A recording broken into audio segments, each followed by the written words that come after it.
No s'ensenyen les escoles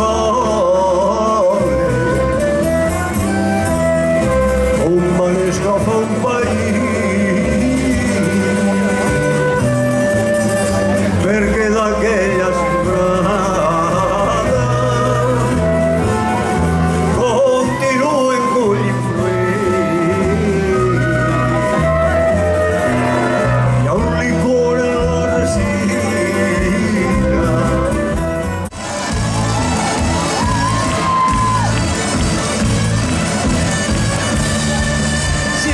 De casa, a la festa d'ull, hermosos de nata i coques de brull, poliment dels fusters i el blanc i el murs, amb les taus de han jurat els furs.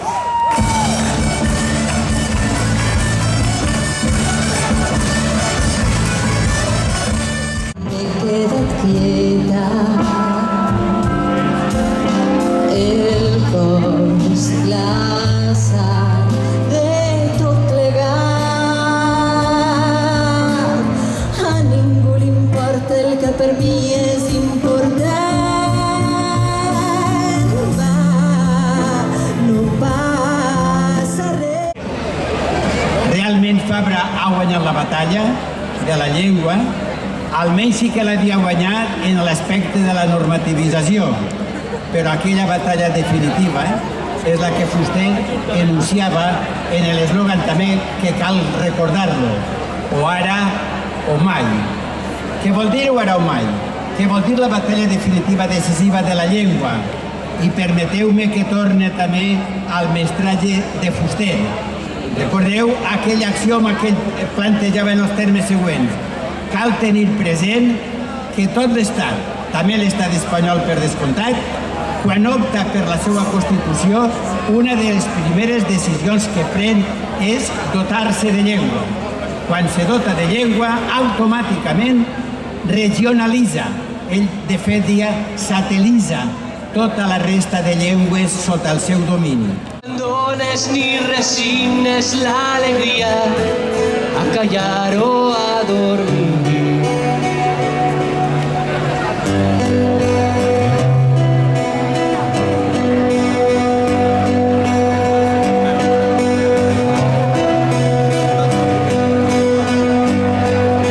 Història no se salte ni dos versos no para respirar. Alimenta de memòria l'esperança, no la tornes servir.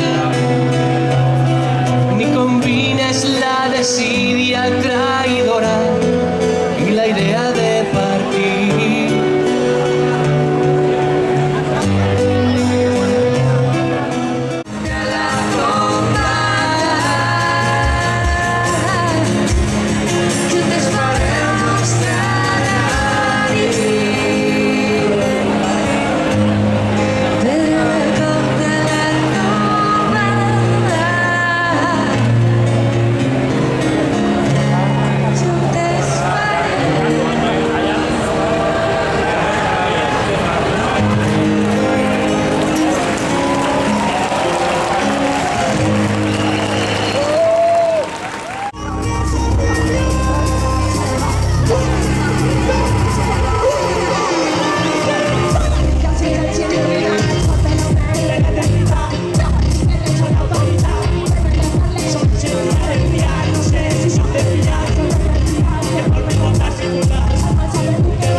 creixement tindrà una flor per tot que la tallen, rebrota dins del cor benitence.